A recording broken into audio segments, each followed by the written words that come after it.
hosting U.S. Today at Dover Air Force Base, President Trump, the chairman, and I stood in solemn silence as heroes came home. Flag-draped caskets, we honored them. We grieved with their families, and we listened. What I heard through tears, through hugs, through strength, and through unbreakable resolve was the same from family after family. They said, finish this. Honor their sacrifice. Do not waver. Do not stop until the job is done. My response, along with that of the president, was simple. Of course, we will finish this. We will honor their sacrifice. Their sacrifice only steals our commitment. I wear this bracelet. Staff Sergeant Jorge Oliveira, he was one of my sergeants, or one of my specialists in Guantanamo Bay.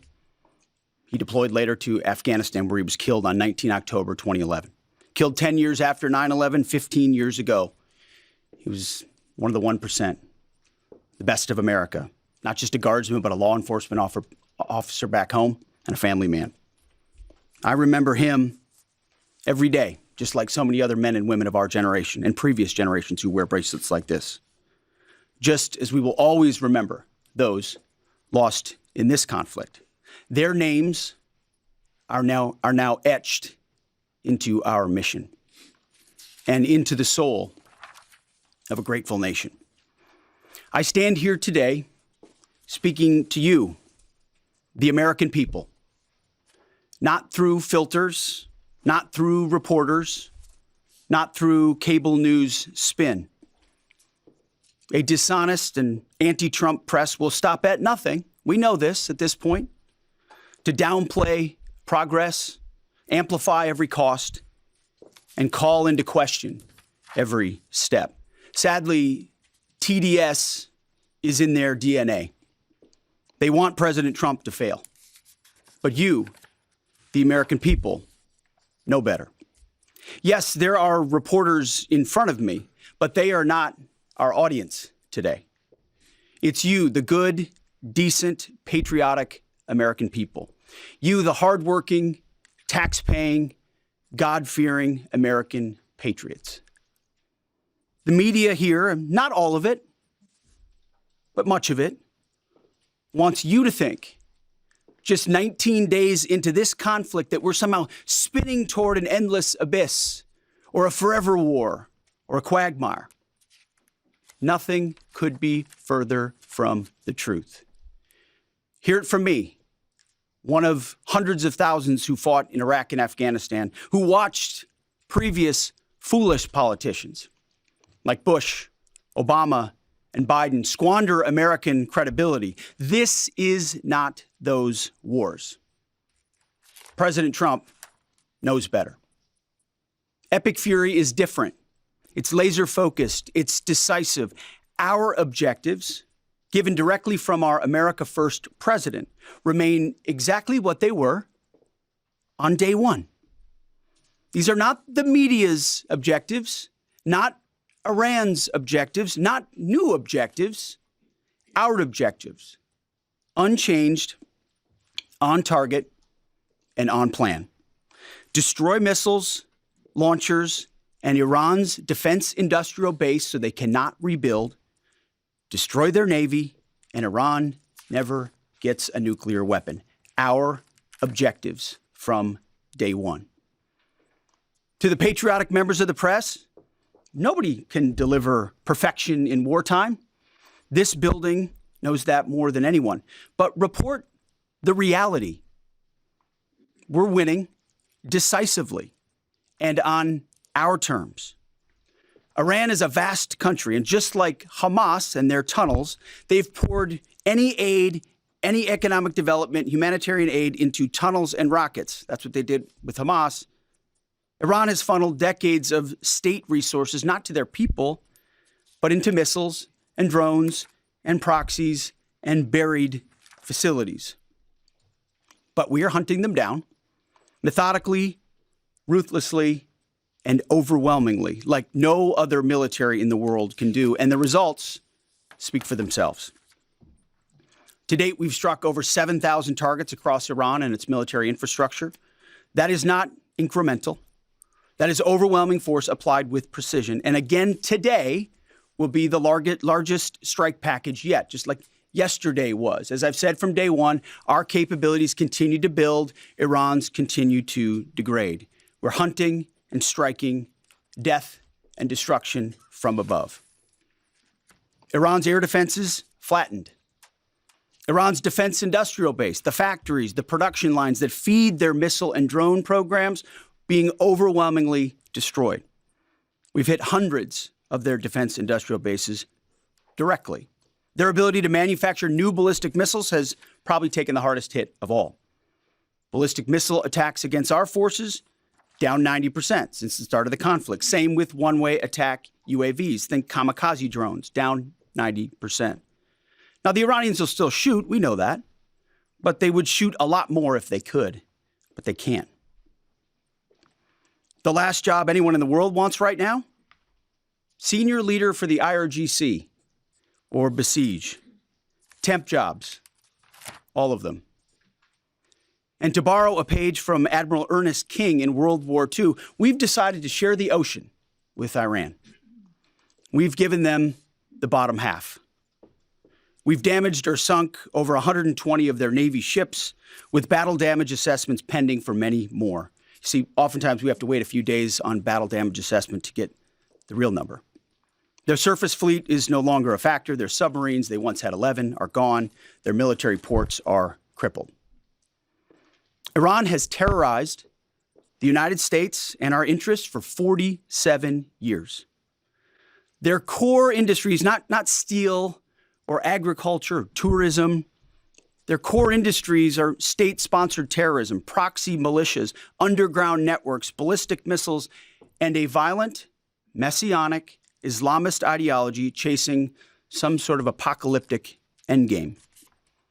A regime like that, refusing to abandon its nuclear ambitions, is not just a regional problem. It's a direct threat to America, to freedom, and to civilization. The world, the Middle East, our ungrateful allies in Europe, even segments of our own press should be saying one thing to President Trump. Thank you.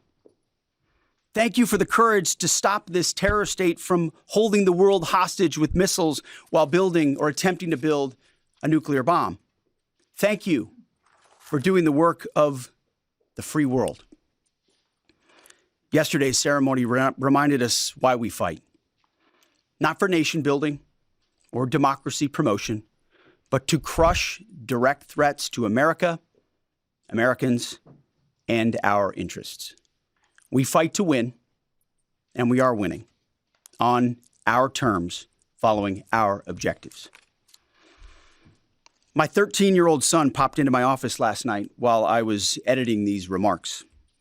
He asked about the war and the families I met at Dover. And I looked at him and I said, they died for you, son, so that your generation doesn't have to deal with a nuclear Iran. It's the truth. And they did. So to the families who said, finish this, we will. And I say the same to every American who wants peace through strength.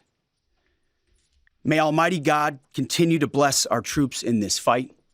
And again, to the American people, please pray for them every day, on bended knee, with your family, in your schools, in your churches, in the name of Jesus Christ. To the troops, keep going, and Godspeed. Over to you, Mr. Chairman. Thank you, Mr. Secretary. Ladies and gentlemen, good morning, and thank you all for being here. I also had the honor yesterday, as the Secretary said, of traveling up to Dover with the President to welcome home our 6 fallen. It was an honor and a privilege for me to be there and to say thank you to their families. And I want to mention their names this morning. From the 6th Aerial Refueling Wing out of MacDill Air Force Base, Florida, but stationed as part of an active associate unit at Birmingham, Alabama, Major Alex Klinner, John Alex Klinner, Major Ariana Savino. She was posthumously promoted from captain to major, and Technical Sergeant Ashley Pruitt, the boom operator on that crew. From the 121st Aerial Fueling Ring, Ohio Air National Guard out of Rickenbacker Air National Guard Base in Columbus, Ohio, Captain Seth Koval, Captain Curtis Anks, and now Master Sergeant Tyler Simmons, who was also promoted in the boom operator on that crew. To a person and every family member I spoke with yesterday, they all shared that their family members loved serving, they loved being part of a great team and a crew, and they loved airplanes and aviation. Our nation's tanker crews really are unsung heroes, incredible warriors who put their lives on the line so we can continue to take the fight to an enemy. I've personally witnessed their courage and tenacity many times, from the morning of September 11th, where they answered my call for some help, to the skies over foreign countries where they've come forward out of their safe tanker track to give me gas when I simply could not leave a ground force that was engaged in a firefight. They've answered the call and come forward time and time and time again. I'm filled with incredible pride and gratitude for all that the tanker crews do, our pilots, our boom operators, and the maintainers. And to the families of our 6 fallen, know that we share your grief. Our nation will never forget their sacrifice, and we will never forget their names. Our entire joint force mourns with you today, and will continue to remember their incredible gift of a great example for all of us. Now let me turn to an operations update. U.S. CENTCOM remains on plan to achieve our military objectives and remain unrelenting in our pursuit of Iranian missile capabilities, UAV capabilities, and their Navy, and as the Secretary said, their industrial base. Each day we continue to attack deeper into Iranian territory. As reported by U.S. Central Command yesterday, the U.S. military dropped 5,000-pound penetrator weapons into underground storage facilities, storing coastal defense cruise missiles and other support equipment. These weapons are bespokely designed to get through concrete and/or rocks and function after penetrating those barriers. We continue to hunt and kill mine storage facilities and naval ammunition depots. We continue to hunt and kill afloat assets, including more than 120 vessels and 44 mine layers, and the pressure will continue. We're flying further to the east now and penetrating deeper into Iranian airspace to hunt and kill one-way attack garrisons, destroying Iran's ability to project power outside of its borders. The A-10 Warthog is now in the fight across the southern flank and is hunting and killing fast attack watercraft in the Straits of Hormuz. In addition, AH-64 Apaches have joined the fight on the southern flank, and they continue to work on the southern side, and that includes some of our allies who are using Apaches to handle one-way attack drones. In Iraq, AH-64s have been striking against Iranian-aligned militia groups to make sure that we suppress any threat in Iraq against U.S. forces or U.S. interests. And we remain focused on pursuit of any platform that Iran could field to harm Americans or our partners. Last Friday, Admiral Cooper and the CENTCOM team conducted precision strikes against more than 90 targets on Karg Island, which included all of their military-only infrastructure, which included air defenses, naval base, mine storage, and deployment facilities. And as the Secretary mentioned, we continue to strike against Iran's defense industrial base and will continue to do so.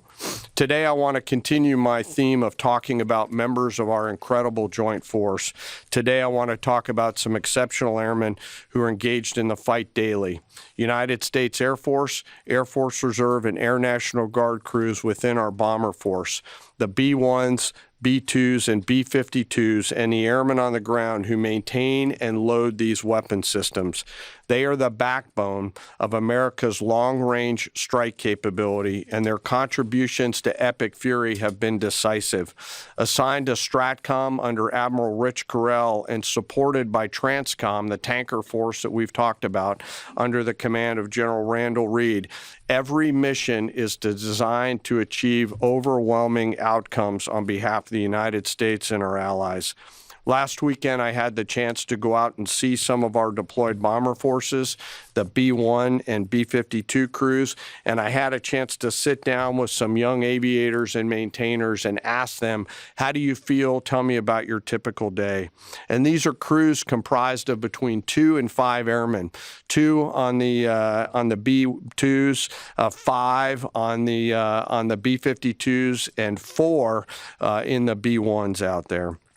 Some of these Americans are in their early or mid-20s, and we give them the gift of this incredible responsibility, hundreds of thousands of pounds of aircraft, and they take off and go do our work as required. Their mission actually begins the day prior when they're given a target or a bunch of targets, and they begin to study those targets, look at what are the effects required, what are the weapons required to get there, how will we program these weapons, what is the weather, what is the tanker flow. It's an incredibly complex problem that we give each and every one of these crews, and they work it over the period of 24 hours prior, get some rest, and then step out the door to go fly. The last thing they do is they check all of their equipment, their oxygen mask, survival gear, load pistols, and get ready to go. They crank the jets about an hour prior to takeoff and then launch into the daylight, doing their pre-flight checks, and as the kids say, lock in and prepare to go to war, sometimes on a long and stressful journey. During the flight, they're surrounded by technology and capabilities, and they'll do multiple aerial refueling efforts across tankers on the way to the AOR, area of responsibility, either coming from the States or coming from a forward deployed basing. And I will tell you, as a fighter pilot, getting gas is a lot easier in an F-16 than it is in a B-1, B-2, or a B-52, where you are handling this airplane. It is a physical thing, unlike a fighter that's a lot easier. And they stay on that boom for sometimes up to 30 minutes, taking hundreds of thousands of pounds of gas. It is a physical, demanding thing to take gas, and they do it multiple times on the way there, and they do it multiple times on the way home. As they enter the operating area, they bring the entirety of America's joint force together to go do the things that we've tasked them to do, to put bombs on time, on target, with the proper effects. And I know they're feeling a range of emotions, but the thing the American people should take away from it is they're filled with a focus that is incredibly impressive. And they have fear, of course, but their bigger fear is, dear God, please don't let me screw this up, the warrior's prayer that we all have in our souls. In the days of Epic Fury, they were shooting, as we've talked about in this room, a lot of standoff weapons. Now we've switched and rolled, as I mentioned last week, to stand-in weapons. And behind each and every one of them are incredible maintainers and weapons builders who go out there and make sure these aircraft and their weapon systems are ready to go. These airplanes are so big that they're not in hangars. They're out in the cold, out in the snow, out in the rain. The bombs are being built outside for protection and to make sure that it's safe, and they do it 24/7, 365. It's not comfortable work, but when you go spend just a minute with these incredibly young Americans who are so motivated, you cannot come away from that exchange not being hopeful for America's future. It is simply awesome. And we hand these Americans, young Americans, incredible and weighty responsibility, and they deliver every single time. Quietly, with professionalism and humility, doing the things that we ask them to do. In conclusion, we will continue major combat operations. As the Secretary said, we continue to get busier. I know the Secretary and I share that we're incredibly proud of 2.8 million members of our joint force. I am personally, and we are personally grateful for the tenacity and professionalism of the brave men and women who serve inside STRATCOM, CENTCOM, SPACECOM, CYBERCOM, TRANSCOM, and the rest of the joint force. And I'll close where I started. I ask today that we remember those 6 fallen that came home. They represent the best of our nation. For those families that are feeling the pain, know that we are with you and will remain with you. May we always prove worthy of their sacrifice. And I'll turn it back over to you, sir. Thank you, Mr. Chairman.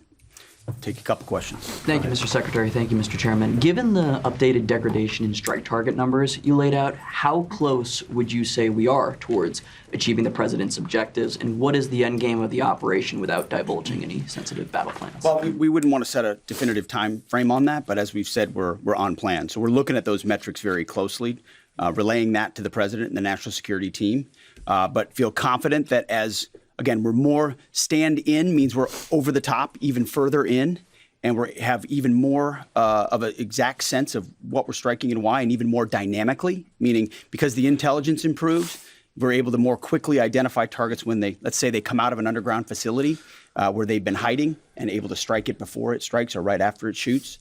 But we're very much on plan, and that's why I want to speak to the American people here. You hear a lot of noise about widening or new missions or speculation about what we should or should not be doing. This is a clear set of objectives. The President has given us every capability we need to accomplish that. We've got the best in the world in uniform executing it on the ground. They believe in and are invested in this mission. And it will be at the President's choosing, ultimately, where we say, hey, we've achieved what we need to on behalf of the American people to ensure our security. So no time set on that. But we're very much on track. Absolutely. Yes, right here. Good morning, Mr. Secretary. David Zier, Real America's Voice News. What countries have been the most cooperative with us, including the Gulf states, as Europe hedges? And I also wanted to ask you, the internet blackouts by the regime, it's been shut down for weeks. Is the U.S. military playing a role in fighting against the regime, blocking VPN networks and satellites and other things? Is there a role for the U.S. military there? Obviously, on the allies and partners side, Israel from day one has been an incredible and capable partner, willing and able. There's nothing like capabilities and partners that are able to use them. The Gulf states have stepped up incredibly. In fact, Iran's sort of reckless attempt to strike civilian infrastructure and other things has brought countries who maybe would have not been as all in as they are today squarely into our orbit. And we're proud to be defending with them, standing with them, you name it. UAE, Qatar, Bahrain, Kuwait, Saudi Arabia, and others who have been right there. And we're grateful for that kind of support. As far as the internet, we're watching the regime try to tighten its grip as much as possible. And we're obviously taking countermeasures, many of which we can't talk about here, to ensure that messaging is delivered, not just to the Iranian people writ large, but to the right audiences, certain audiences that need to hear certain things about what their fate might look like or what their choices are. So even though that regime is trying really hard to ensure the world can't see, right? They want to put out fake AI-generated images, which, by the way, sometimes our press happens to fall for, like the Abraham Lincoln on fire and turning around. These AI-generated images are meant to make it look like something's happening when the exact opposite is. So they make up fake reports and fake images to lie to their own people to try to make it. But even then, their own people can barely receive a lot of those messages and communicate because of the blackout that they've imposed upon them. But we work around that for sure. Thank you, Mr. Secretary. General, overnight, Iran launched missiles across the Gulf. They managed to hit the Saudi oil refinery on the Red Sea. What does it mean that they have that capability now, 3 weeks into the war? And Mr. Secretary, you mentioned civilian infrastructure. Iran seems to be treating U.S. diplomatic outposts, embassies, consulates like they are legitimate, hard targets in the region now. What is the Pentagon doing to, I guess, secure those assets, stop those attacks? Absolutely. Thanks for the question on the missile strikes. You know, as we said and have always said clearly, they came into this fight with a lot of weapons. This is why we continue to be as aggressive and assertive as we can against their ballistic missile capability, both their medium-range ballistic missile capability and their short-range missile capability. So we are continuing to hunt and find them and kill them, and we will continue to do so. So they still retain some capability. And we have layered defenses throughout the region that will allow us to protect those. And we're working with our partners across the Gulf region to help them improve any defensive capabilities that they may need. To that point on capabilities, you know, Iran is an energy-rich country, could be, should be. Instead, like so many other places driven by a radical ideology, they've spent that money instead of investing in their people. That's why you had millions of Iranians protesting. It's because they felt like their quality of life didn't match what it could be or should be. And what was the Iranian state? There's a reason we call Iran the #1 state sponsor of terrorism, because they took the money they make and they invest it in tunnels, and they invested in missiles, and they invested in launchers and UAVs, and we are destroying and degrading that in historic proportions. But it doesn't mean they won't still have some and try to hold people at issue, which is why we're fighting every single day to continue to compel. And you mentioned embassies and consulates. Unlike previous administrations, we are doubling and tripling down on ensuring that our people, regardless of their Department of War, Department of State, whatever they do, are secure in those facilities. And the best defense is a good offense. And so we're not afraid to go after and kill anybody, and we have a lot of them attempting to target our diplomatic facilities. Iran, you know, we're not surprised that they would indiscriminately target, and we're still seeing that. Jerry. As part of the justification for the war against Iran, the White House has laid out in fairly comprehensive fashion that the Iranian regime's 47 years of terrorism aimed at the U.S., including pointing to the IRGC's provision of weapons and EFPs to help kill Americans in Iraq. The Pentagon in 2019 assessed Iran was responsible for the deaths of at least 603 service members in Iraq, but there hasn't been a similar public accounting by Iran's role helping the Taliban in Afghanistan. And that also hasn't been part of the White House's public argument. I was wondering if you could speak to Iran's role in helping the Taliban during the war in Afghanistan.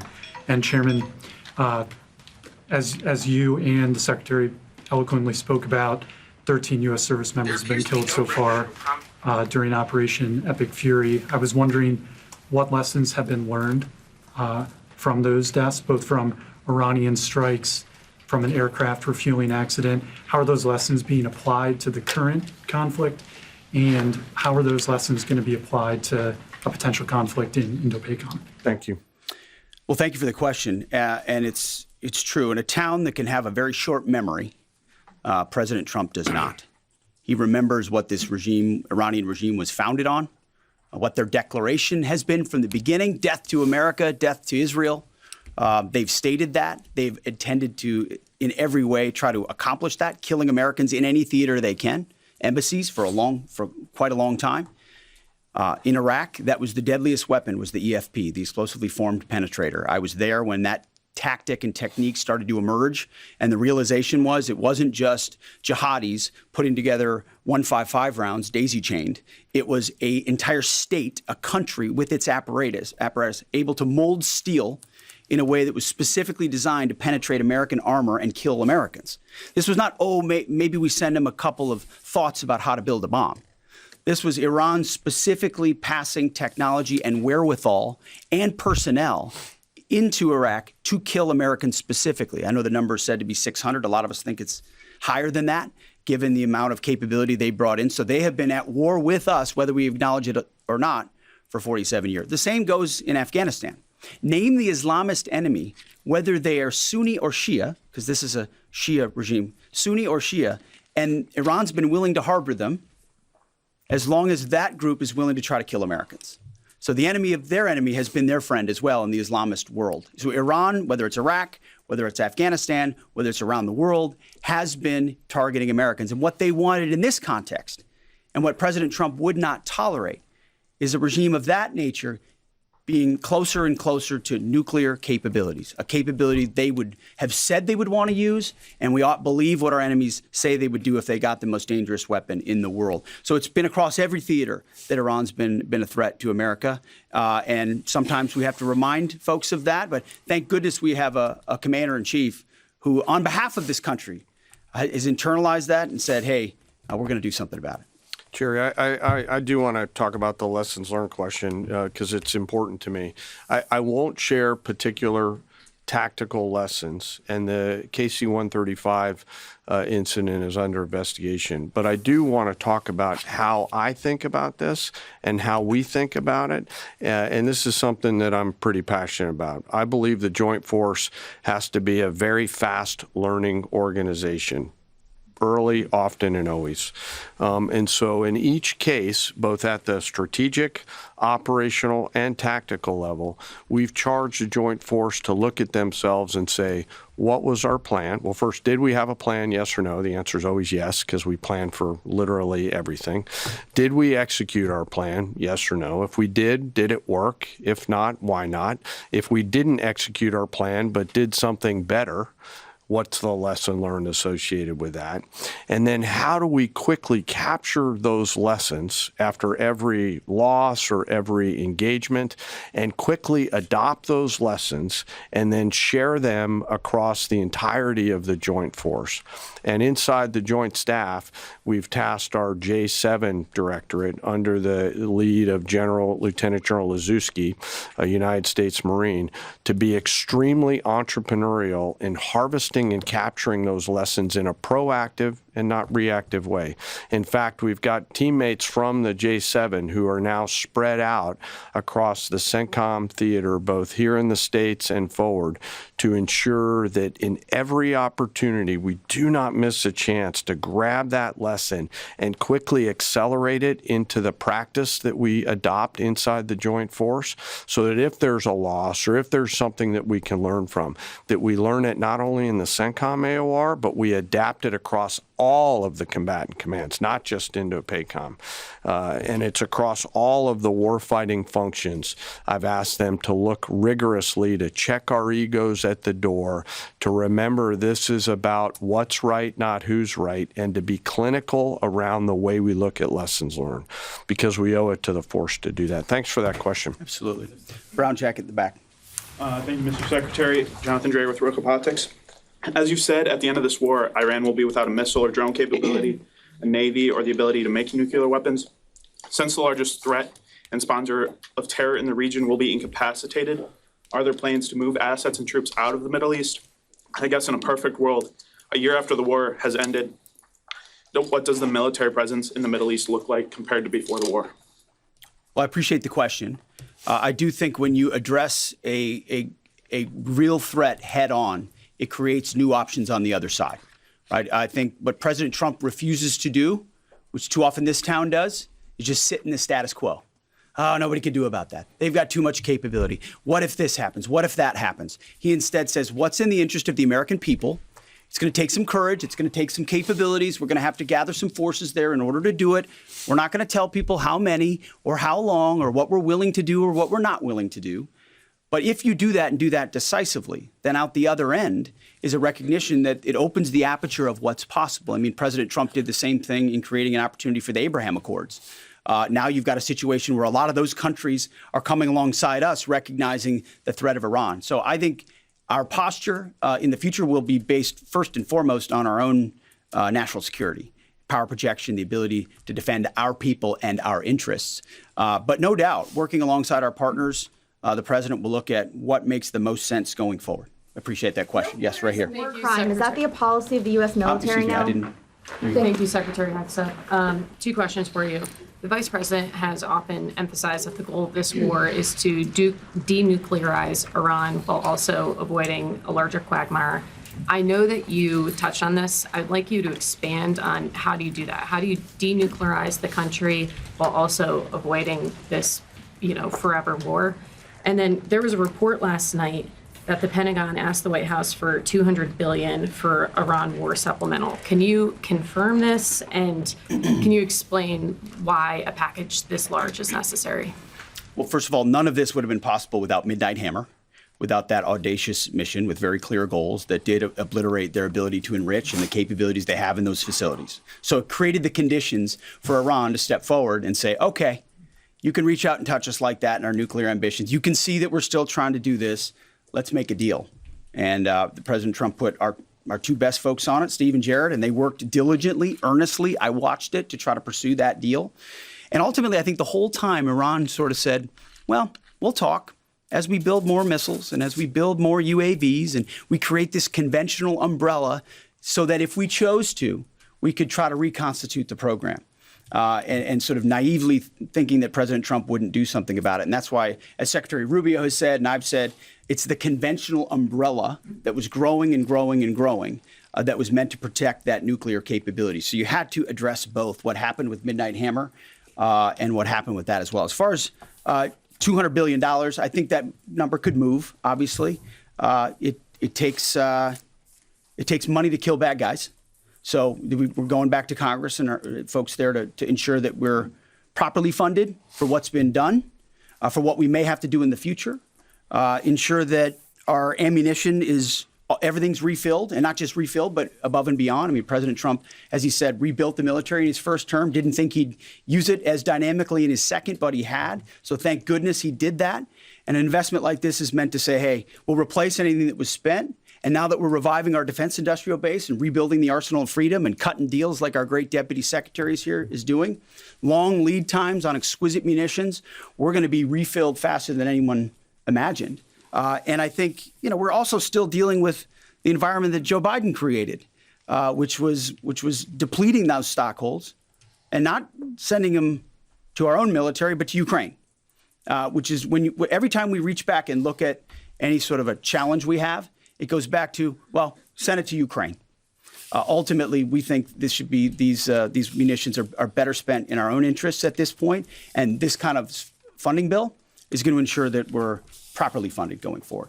We'll take one more right here. Thank you, sir. Thank you, Mr. Chairman. Jordan Conradson with the Gateway Pundit. So with the strike yesterday on South Pars gas field, if the U.S. didn't know about it or didn't approve of it, it kind of seems like a trend of Israel apparently pursuing their own objectives over U.S. objectives. I'm not sure if you agree with that, but the president has said he doesn't want to hit Iran's oil infrastructure right now. As you said, the U.S. avoided this on Park Island. Oil's nearing $120. Why are we helping Israel prosecute this war if they're going to pursue their own objectives? We hold the cards. We have objectives. Those objectives are clear. We have allies pursuing objectives as well. And the truth speaks for itself. I mean, President Trump was very clear about that. Iran has weaponized energy for decades. Israel clearly sent a warning, and POTUS has made it clear, very clear. Iran knows when you hit Karg Island and you hit military capabilities on Karg Island, which is the only thing we hit, we can hold anything at issue, anything. The United States military controls the fate of that country. Iran has the ability to make the right choices. It should not, going forward, target Arab allies, Arab countries, trying to create pain, the pain that they created themselves. Thank you all very much. Appreciate it. Thank you for your time. Appreciate it. It's 12:42 GMT, and you're watching Al Jazeera. We've just been bringing you a press conference that has been held by U.S. Defense Secretary Pete Hegseth and the chairman of the Joint Chiefs of Staff, Dan Caine, bringing the public up to date and members of the press up to date with the current situation with regard to the war in Iran. Pete Hegseth particularly identifying that the objectives in Iran are on target and on plan, he said.